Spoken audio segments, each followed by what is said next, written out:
উনুন test of Bengal, সব থেকে সহজে রান্না শেখার ঠিকানা। আজ রান্না করছি দেশি মুরগির লাল ঝোল।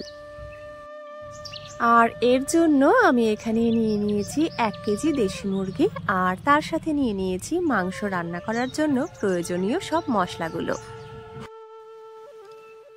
আপনারা অনেকে অনেকভাবেই দেশি মুরগি খুব ভালো রান্না করেন, সেটা আমি জানি। তবে একদিন এইভাবে রান্না করবেন, দেখবেন এই পদ্ধতিতেও খুব ভালো লাগবে।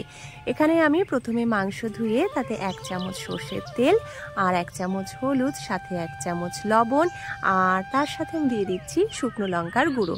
এখানে আমি এটা কাশ্মীরি লঙ্কার গুঁড়ো ব্যবহার করছি। আর দিয়ে দিচ্ছি 1 টেবিল চামচ জিরে আদা বাটা, সাথে 2 টেবিল চামচ পেঁয়াজ বাটা, তার সাথে 2 টেবিল চামচ রসুন বাটা। আমি এবারে সব কিছু দিয়ে খুব ভালো করে মাখিয়ে রেখে দেব।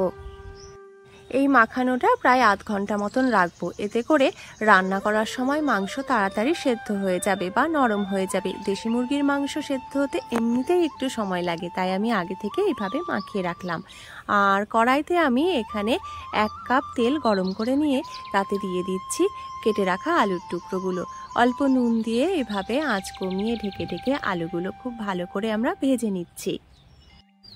আমার ভিডিওর মাধ্যমে সবসময় একটা বার্তা আপনাদের কাছে আমি পৌঁছতে চাই। খাবার এবং জলের অপচয় করবেন না, খাবার ভাগ করে নেবেন, এতে ভালোবাসা বাড়ে। দেখুন আলুগুলো খুব সুন্দর করে ভাজা হয়ে গেছে। এবারে আমি কিন্তু ভেজে রাখা আলুগুলো তুলে নিচ্ছি। তারপর ওই তেলেই আমি ফোড়নে দিয়ে দিলাম তেজপাতা, দিয়ে দিচ্ছি সাদা গোটা জিরে। আর তেজপাতা আর জিরে গরম হলে, মানে ফোড়ন গরম হলে, আমি ওই তেলের মধ্যে দিয়ে দিচ্ছি সামান্য হাফ চা চামচ মতো চিনি, 1 চিমটি হলুদ আর 1 চিমটি শুকনো লঙ্কার গুঁড়ো। এতে করে রঙটা খুব ভালো হয়। চিনির সাথে হলুদ আর লঙ্কা গুঁড়ো দেওয়াতে কিন্তু এখনই বোঝা যাচ্ছে তেলের রঙটা অনেকটাই লাল হয়ে এসেছে। আর আগেই বলেছি দেশি মুরগির লাল ঝোল, তাই ঝোলটাকে লাল করার জন্য এই পদ্ধতিটা আমি অ্যাপ্লাই করলাম। এরপরে এখানে 4টে পেঁয়াজ কুচি আমি অল্প লবণ দিয়ে ভেজে নিচ্ছি। আমি সবসময়ই চেষ্টা করি আপনাদের কাছে বিভিন্ন ধরনের রান্না খুব সহজে করে দেখানোর। তাই আমার ভিডিওগুলো যদি আপনাদের ভালো লেগে থাকে, তাহলে অতি অবশ্যই চ্যানেলটিকে সাবস্ক্রাইব করে বেল আইকনে গিয়ে অল নোটিফিকেশনটা অন করে দেবেন। 2 মিনিট পর, মানে পেঁয়াজ ভাজার 2 মিনিট পর আমি দিয়ে দিলাম থেতো করে রাখা বা বেটে রাখা 2টো রসুন, আর তার সাথে দিয়ে দিলাম 3 টেবিল চামচ আদা বাটা আর 1.5 টেবিল চামচ শুকনো লঙ্কার বাটা। সাথে দিয়ে দিচ্ছি হলুদ 2 টেবিল চামচ। আর হ্যাঁ, শুধু ইউটিউব নয়, আপনারা কিন্তু ফেসবুকেও পেয়ে যাবেন উনুন টেস্ট অফ বেঙ্গলের পেজটিকে। এবারে আমি দিয়ে দিলাম পরিমাণ মতো লবণ। তারপরে সব মশলা মোটামুটি আরও 5 থেকে 6 মিনিট একসাথে ভেজে নিলাম। তারপরে সেই মশলার মধ্যে আমি দিয়ে দিচ্ছি চিকেন। হালকা থেকে মাঝারি আঁচে এইভাবে আমরা ঢাকা দিয়ে দিয়ে চিকেনটা কষিয়ে নেব অন্তত 40 মিনিট। এই রান্নাটা করতে অনেকটাই সময় লাগবে, কারণ দেশি মুরগি সেদ্ধ হতেও তো বেশ সময় লাগে। আর যাদের হাতে সময় কম, একটু তাড়াতাড়ি রান্না করতে চান, তাদেরকে বলবো যে ডেসক্রিপশন বক্সে আপনারা একটা লিঙ্ক পেয়ে যাবেন, যেখানে খুব সহজে দেশি মুরগি প্রেসার কুকারে রান্না করার ভিডিও আপনি পেয়ে যাবেন। আপনারা যারা ভিডিওটা দেখছেন তাদের বলবো যে আপনার প্রিয় বা আপনার এলাকার বিখ্যাত খাবারের নাম অতি অবশ্যই আমাকে জানিয়ে যাবেন। আমি নিশ্চয়ই চেষ্টা করব সেটা আপনাদের সামনে করে দেখানোর।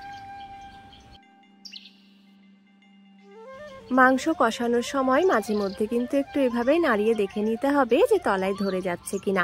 যদি তলায় ধরে যায় তাহলে অবশ্য অল্প অল্প করে জল দেবেন। 40 মিনিট পর আমি এর মধ্যে ভেজে রাখা আলুর টুকরো আর দিয়ে দিচ্ছি 6 থেকে 7টা চিড়ে রাখা কাঁচা লঙ্কা। রান্নায় এই কাঁচা লঙ্কার ফ্লেভারটা আমার খুব ভালো লাগে। যেহেতু এটা মুরগির লাল ঝোল, তাই কিন্তু আমি কাঁচা লঙ্কা বেটে রান্নায় দিইনি, শুকনো লঙ্কার পরিমাণটা অনেকটাই বেশি দিয়েছি। এবারে আমি ঝোলের জন্য এখানে দিয়ে দিলাম উষ্ণ গরম জল। উষ্ণ গরম জল দিলে রান্নাটা খুব তাড়াতাড়ি হয়ে যাবে। ঝোলের পরিমাণটা আপনার যেরকম প্রয়োজন সেই অনুযায়ী কিন্তু জল দেবেন। আমি আজকের রান্নাটা খুব শুকনোও করব না, আবার খুব পাতলাও করব না, মাঝামাঝি পর্যায়ে রাখবো। তাই আমি যাতে মাংস আর আলুগুলো মোটামুটি এইরকমভাবে ডুবে যায় সেই অনুযায়ী জল দিলাম। পুরো রান্নাটাই আমি হালকা থেকে মাঝারি আঁচে করেছি। আর এই পর্যায়ে এসে তো আঁচ একেবারেই বাড়ানো যাবে না, কারণ এতে করে ঝোলের লাল ভাব বা তেলতেলে ভাবটা নষ্ট হয়ে যায়। এই ছোট ছোট টিপসগুলোতেই কিন্তু রান্নার অনেক কিছু নির্ভর করে। রান্না হয়ে গেছে, আলু মাংস সেদ্ধ হয়ে গেছে, এবারে আমি দিয়ে দিলাম 1/2 চা চামচ গরম মশলার গুঁড়ো। তাহলেই কিন্তু রেডি আমাদের দেশি মুরগির লাল ঝোল।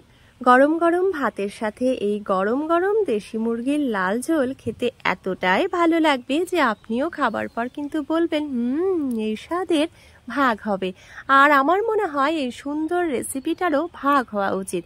তাই রেসিপিটা কিন্তু এই ভিডিওটা কিন্তু শেয়ার করতে একদম ভুলবেন না, কারণ শেয়ারিং ইজ কেয়ারিং।